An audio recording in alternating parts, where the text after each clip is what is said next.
As America celebrates Independence Day, President Trump is facing his greatest foreign policy test to date. Overnight, North Korea launched its first intercontinental missile, one that could potentially strike parts of the United States. Moments ago, Secretary of State Rex Tillerson strongly condemned the launch and called for global action to stop the threat. Mr. Trump tweeted about the North's leader, Kim Jong Un. Does this guy have anything better to do with his life? We have two reports, beginning with David Martin. It was the nastiest kind of firework, a North Korean intercontinental ballistic missile capable of reaching at least part of the United States.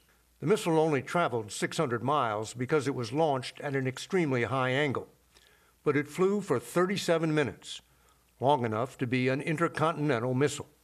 Had it been launched on a standard trajectory, it would have carried over 4,000 miles, far enough to reach Alaska. In January, when North Korean dictator Kim Jong Un boasted his country was nearing the ability to launch an ICBM, then President-elect Trump tweeted it won't happen. But it has, and apparently caught U.S. intelligence by surprise.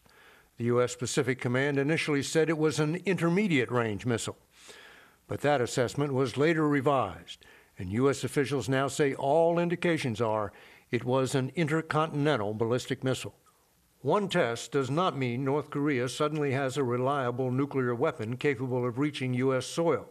David Wright of the Union of Concerned Scientists estimates North Korea is still a couple years away from that, but added there is no denying the significance of this test. I would say a bigger threat than anything North Korea has launched before, in part because it can reach Alaska, but in part because it does show that the Koreans are moving forward at a surprisingly rapid pace. The Pentagon has prepared options which involve military shows of force, such as long-range nuclear bomber flights over the Korean peninsula and test firings of U.S. missiles based in South Korea.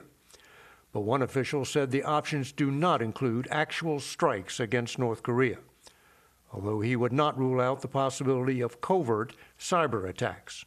After a previously scheduled summit meeting today in Moscow, the presidents of Russia and China urged a freeze on both North Korean testing and on U.S. military exercises with South Korea.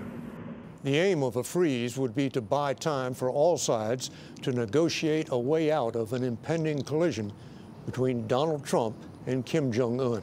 Elaine? David Martin, thanks.